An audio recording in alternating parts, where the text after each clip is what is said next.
comes to killing in Jason's woods, Jason will come to you. Friday the 13th, Part 3. A new dimension in terror.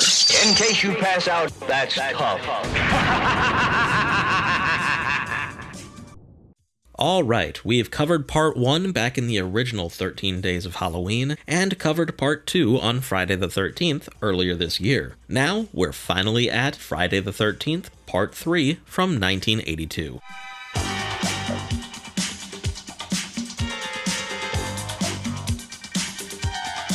Just like the beginning of Part 2, Part 3 begins with a recap of the last movie, which again goes on for way too long. It's really just the entire final scene of Part 2. The movie then begins the day after, which technically makes this movie Saturday the 14th. Other than that though, the movie really doesn't have anything to do with Part 2, making the recap kind of pointless.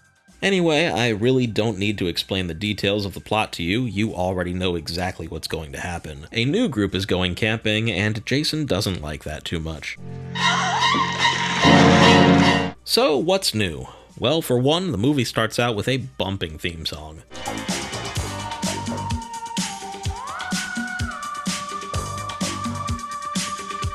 This is awesome! Something else you may also notice is that this movie was originally in 3D, and it's incredibly obvious. 3D is weird because it's a fad that seems to come back from the dead every 20 years or so. It's almost time for another round, don't you think? But rest assured, Friday the 13th 3D will certainly not resort to any cheap 3D tricks. Did you say cheap 3D tricks? Waka waka waka waka waka.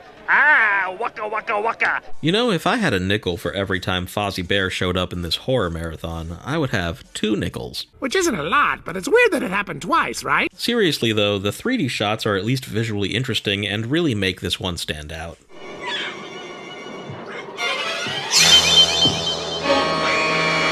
Jason's back, and he's pissed. After taking an embarrassing ass-kicking the last movie, he's not messing around.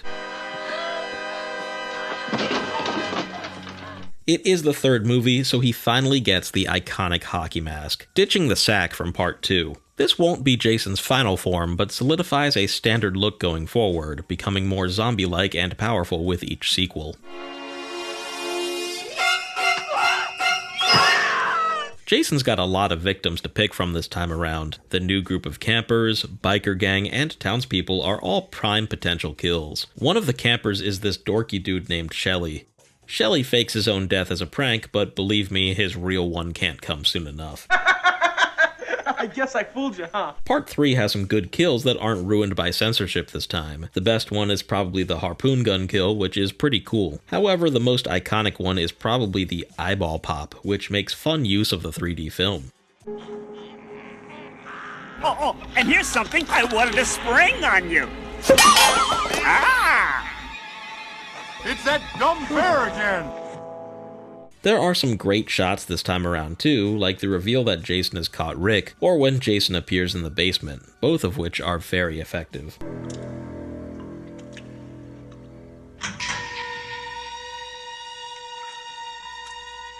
Something cool I noticed is one of the characters is reading Fangoria magazine. We get a little nod to makeup and special effects wizard Tom Savini, who worked on the original Friday the 13th and would return for the 4th movie, The Final Chapter. His credits also include 1978's Dawn of the Dead, The Burning, and Creepshow, just to name a few. The magazine also celebrates 25 years of Godzilla, which is crazy considering his 70th anniversary was last year. I also appreciate the use of the ridiculous art of Godzilla fighting Megalon on top of the Twin Towers.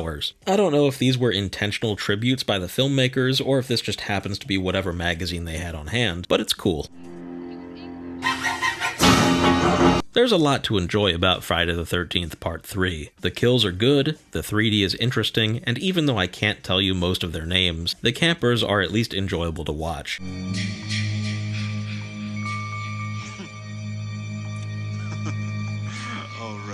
Anyway, I won't give it away completely, but the ending of this movie is great and both follows tradition and subverts expectations at the same time.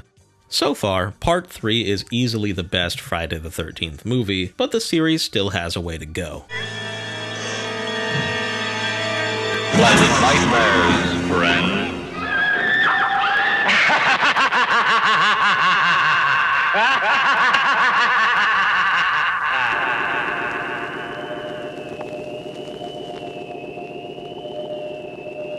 Good midnight to you.